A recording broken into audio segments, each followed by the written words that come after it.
Good day, everyone. So, in today's class, we'll be looking at an interesting topic called simple machine. Of course, we say simple machine because we have other type of machine that are complex in nature. But we are going to be looking at simple machine. And at the end of the topic, we'll be able to know some key concepts in simple machine, such as mechanical advantage and velocity ratio. How these two concepts help in making machine work better. So what is a machine? A machine is simply defined as a simple device that makes our work easier and faster. It allows you to reduce the effort you put in, and it does the work itself. Okay, so let us dive into this. Now we are going to be starting with the key concept in simple machine. The first one is called the mechanical advantage. When we say mechanical advantage, it's a key concept that's defined as the ratio of the load that the machine is going to work on divided by the effort of the machine. So this concept or this term helps us to know how much a machine multiplies forces in order to make that work to be done. Another key concept is the velocity ratio, which is written in the short form as VR. Is the ratio of the effort distance or distance that is being moved by the effort applied by the machine divided by the load distance or distance moved by the load that the machine is working on. So it compares distances between the effort applied and the load that is being moved. Then the third concept is known as efficiency. Efficiency is the ratio of these two concepts applied by 100%. Okay, so ratio of mechanical advantage and velocity ratio times 100. It could also be the ratio of work output divided by work input times 100. In other words, the result of the work done on an object by the machine divided by the work that is being put, okay, that's being inputted into the machine. Okay, so these three concepts are very important for us to know how a machine works and it it functions. So we are going to also consider some types of machine. One of the machine that we have, simple machine. Now we're talking about simple machine. So one of the simple machine we have is known as the lever. A lever is just a rigid bar rotating around a fixed point called the fulcrum. You see it now. So it's a rigid bar that rotates around a fulcrum. That fulcrum is the turning point. Okay, and in this machine, you could see that there is a load here on the left hand side and there is green effort. So if you want this load to move up, effort to be applied there. Okay, if you pull it down, this load goes up. Okay, if you pull it up, this load goes down. So this is a simple type of machine in making work easier. I can say in this case lifting this load up, and it comes in three classes or three levels. So this one is called the first class lever. It's first class lever because the fulcrum or the pivot is between the load and the effort. Okay. Now we also have the second class lever. But before we go to the second class lever, example of the first class lever that we have is the seesaw. You know, the seesaw is that entertainment machine that children play with in primary school. Well, in our own time we call it jangilova. So one of the children will sit, yeah, and the other one will sit, and then they will be moving up and down. So that seesaw is an example of first class lever because the fulcrum is between the load and the effort. All right. Now we have crowbars, we have scissors. Some of us have seen scissors before. Scissors is like that. Scissors. You see at the middle of the scissors, you see something where a pin where turning point takes place. That's the fulcrum, and then the load is what you want to cut to be placed at one side, and your hand will be at the other side to cut it. Okay, that's the effort. So scissor is another type of first class lever where the fulcrum is between the load and the effort. Okay, we have said that for every machine, every simple machine, we should be expecting to see the concept of mechanical advantage and velocity ratio. Okay, now for this type of lever now, mechanical advantage is load over effort. Okay, this is the load, this is the effort. While the VR is the distance moved by the effort, which is the effort arm now. This place from here, from this point here to this place, this length, this 2.0 meter now is the effort arm. While at the other side, where the load is armed to the point of the fulcrum, that distance is not the load distance. Okay. Now we have the second class lever. In that one, we have the load. The load is now between the fulcrum and the effort. So there is a swap between the load and the fulcrum. So the load is now in the middle. That's whenever you see a lever that have the load in the middle and the fulcrum is at the other end while the effort is at the first end, you know that it is second class lever. So in this type of lever, you can also have example like your tweezer. If you have seen a tweezer before, it is kind of the kind of device that used to in picking objects. That is how it's being designed. So a tweezer is a good example of second class lever. Then nutcracker tool. Nutcracker tool is something like that, for cracking nut. If I'm going to give you a simple sketch of a nutcracker, you will see something like this. So let me just give a simple sketch of the diagram of a nutcracker. When you see a nutcracker, it's something like this, something in this form. Let's say you have it like this. You have the fulcrum around here. Then this is one side of the nutcracker, and then this is the other hand of the nutcracker. So what happened is that this place is sharp. This is the tip. If you want to crack any nut, you place it between here. This is the turning point. This is where you apply your effort. When you apply your effort here, the nut will be cracked. So this is the load is now here, the effort is here, and the fulcrum is here. So whenever the fulcrum, whenever the load is between the fulcrum and the effort, you know that this is second class lever. The third one is when the effort is between when you have fulcrum, effort, and then load. Okay, so when you have effort, okay, between the fulcrum and the load, then you know that this one is third class lever. Okay, enough of lever. Let's go to another type of simple machine, which is pulley. Okay, a pulley, as you could see it here, this is a simple diagram of a pulley. A pulley is a wheel with a grooved ring used with a rope or a cable to change the direction and magnitude of the force. Okay, the simple one I can make us to imagine is the well, what we call konga in Yoruba. The well, when you go to a well where pulley is installed, you will see that thing that you turn. That thing you use your hand to turn until you get the bucket out of the water is called the pulley, because it has a wheel, and you can see, and on that wheel a rope is tied on it, and the load is that bucket. Okay, this is actually the one we have in the diagram is it's a crane for lifting object. Okay, so a pulley is another type of machine for lifting object. It has mechanical advantage. Its own mechanical advantage is just the number of pulleys. Okay, so for example, now if you have two pulley, you can easily know that mechanical advantage is 2. Okay, so for pulley, the number of pulleys tells you the number of the value of the mechanical advantage, and then the number of rope that is used on that pulley tells us the velocity ratio, and we can find it in our lifting system, elevators, and cranes. We have another type of simple machine known as the inclined plane. The inclined plane is something in this nature. It's a flat surface at an angle to the horizontal. You can see this man now climbing the flat surface is pushing this load here. Okay. So this flat surface here that is inclined is called an inclined plane. Because you could see that it's been inclined so that they can lift this object into this vehicle or into this box. Okay. So that is what is happening here. Now, how is this achieved?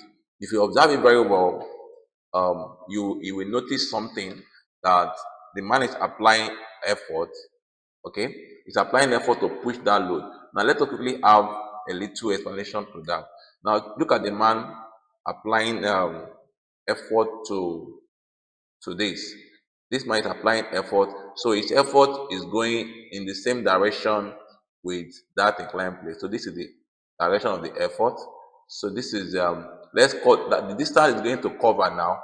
Let's call it the effort distance. Okay, let's call it effort distance. Maybe we can just call it DE. Now the effort distance. Okay. Now the load is now coming from here up. So the load is going to attain a height here. Right. Let us maybe use something different. So it's attaining a height. Okay. So let's call this height distance of the load. Okay. So remember that velocity ratio by formula, we said is effort distance over load distance. So it's going to be E over dl. That means the distance covered by the effort that is being applied by the man over distance by the load. But remember that this is an inclined plane, so it's inclined at an angle to the horizontal at theta degree. So this is forming a right angle triangle, the inclined plane here. Okay, this is the horizontal part, then the inclined part of it, and then the vertical part of the load distance. So applying our trigonometry formula, we know that sine theta will be opposite of hypotenuse, right? And the opposite is the dl. So dl over hypotenuse is our de. So you can say that it's the reverse. Sine theta is dl over de, while velocity ratio is d over dr. So automatically vr will be the inverse of sine theta. So we can say that for an inclined plane, the velocity ratio is 1 over sine theta. Okay. So another type of machine we also have, simple machine, take note, is the wedge. Okay. The wedge is double inclined plane. Okay, that's why they are together. This is just a single inclined plane, but when you have double inclined plane combined, then it forms a wedge. Okay, and to get the mechanical advantage of the wedge is just the inclined surface length divided by the width of the wedge. Okay, it is used in our knives, in our axes, anything, those sharp objects like your knife, your cutlass, they are good example of a wedge.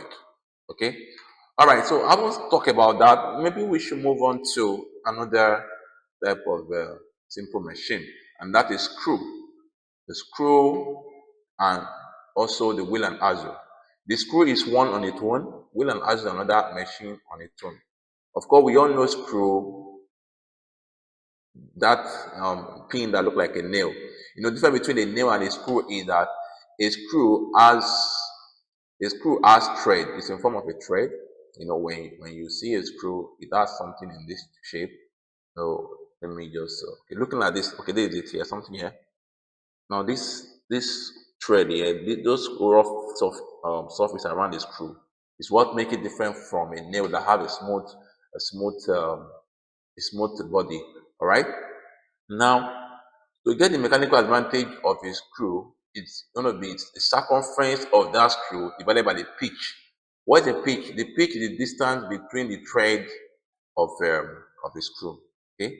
Then for wheel and axle, they are just two circular objects of different radii connected together. Okay. To get the mechanical advantage of wheel and axle, you just the wheel radius divided by the axle radius. Okay. We use this in gears and bicycle wheel as well as a rotational system. Then we have gears as another simple machine.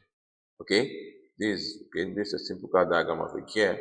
You see that they have teeth. Each gear has its own number of teeth.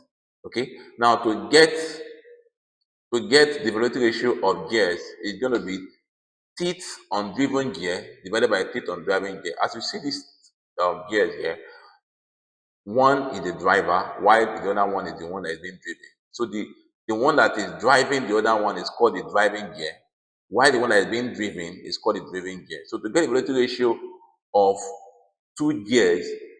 Okay, it's going to be the teeth on the driven gear divided by the teeth on the driving gear. Okay, so we have various applications of gears. Okay, you can find um, the gear application in bicycle, even in some clocks. We can find the application of gears there. Okay, now combination of two or more simple machines can form a complex machine. For example, now the bicycle is not even a very complex, a very complex vehicle, but is obtained by the combination or is formed by the combination of one or two or three simple machines. So in a bicycle, you can find wheel and axle there. Okay, so because look at this now, you could see this is a typical diagram of a bicycle now. Okay, so the wheel aspect is where you have the wheel of the wheel where the tire is connected. Okay, and then with the axle connected to it. The axle is that object here. Okay, in between the wheels. Then you have the pulley system. The pulley system is where you have the rope that is pulling one end to the other end. Okay, where you have the chain now, look at this chain. That's where the pulley system come in. We say the pulley is with a wheel or so, right? So it deal with a wheel and then a rope. The rope this time around is the chain, and then the lever is located around the brake side. Okay, so enough of discussion on machine types. Maybe we should just do one or two calculations or one or two questions on this concept. Now look at this question one here. It said, which of the following statement defines correctly the efficiency of a machine? Okay, option A says the load carried by the machine divided by effort required in carrying the load. This is not efficiency. This is defining mechanical advantage. Mechanical advantage is load over effort. Okay, so option A is talking about MA, but we have to look for efficiency. Option B, the distance moved by the load divided by the distance moved by the effort. This is talking about velocity ratio. No, this is not talking about velocity ratio. It's talking about the inverse. If it is velocity ratio, it will be distance moved by the effort divided by the. So this has nothing to do with machine at all. It's just a distraction. So option C said the useful work done by the machine divided by the total work put into the machine. This is very, very correct. Aside from the formula of mechanical advantage over velocity ratio times 100%, another formula for efficiency is also work output divided by work input, which is option C. D said the movement of the load divided by the movement of the effort about the same. No, it's not true. Then the E cannot be true. We have already found our result, our option. But always go through all your options because you might see the one that is much more correct than the first one. So be sure that you go through all the options before you pick your correct answer. Now, the last one said the temperature at the end of the application of the machine divided by it has nothing to do with temperature, so that's wrong.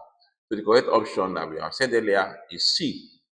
Question 2 said an inclined plane an inclined plane of angle theta acting as a simple machine has the velocity ratio of option A sin theta, no. Option B 1 over sin theta, correct. We have seen that one before. Option C is not correct, cos theta, no. Option D 1 over cos theta, no. Option E sin theta, cos theta, no. So the correct one is 1 over sin theta. That's the velocity ratio. Is the inverse of the trigonometry function, right? Okay, so let's move forward. Here it said, which of the following machine does not apply the lever principle? Okay, now the club hammer is another example of lever. Okay, another example of lever that apply the lever principle. Wheelbarrow is another example of lever that apply the lever principle. Single moving pulley, of course, is another type of machine entirely. So, saying the word pulley, know that it has nothing to do with lever. Okay, pulley is another type of machine, simple machine. So, C is out of it. Sugar thorn is another example of lever. Nutcracker is another example of lever. Okay, so the correct option is single moving pulley. It is never a lever, it's another machine on its own. A pulley makes use of a wheel with rope around it, which a lever does not make use of. So next question, it says, a machine has a velocity ratio of 5. It requires a 50 kilogram weight to overcome a 200 weight. The efficiency is what? Okay, so this is simple calculation. So I'm going to look at it briefly, one after the other, and then we solve it. Now let's take it again from the question. It said a machine has a velocity ratio of 5. So let's write that the VR has a velocity ratio. The VR of that machine is 5. All right. It requires a 50 kilogram weight to overcome. So if it requires this weight, that means this is the effort that will be applied. But when you want to overcome something, that means you are applying effort. So let's see that. Let's take it that the effort is taken to be 50 kilogram. Though effort is also a type of force, but since we are giving both effort and load in kilogram, we don't need to convert. So now we are giving the load. What it wants to overcome is the load. Load is 200 kilogram, right? So we have to find the efficiency. Okay, the efficiency. Remember that efficiency, my formula is mechanical advantage over velocity ratio times 100%, right? So in this question, we are giving mechanical advantage. We are giving velocity ratio, but not mechanical advantage. But we already know that by formula that mechanical advantage by formula is equal to load over effort. So we can easily determine that. Okay, load over effort. So we can easily say this is equal to our load is 200. Our load is 200. Our effort is 50. Okay, so this is 50. Then we can see here 5 here 1, 5 here is 4.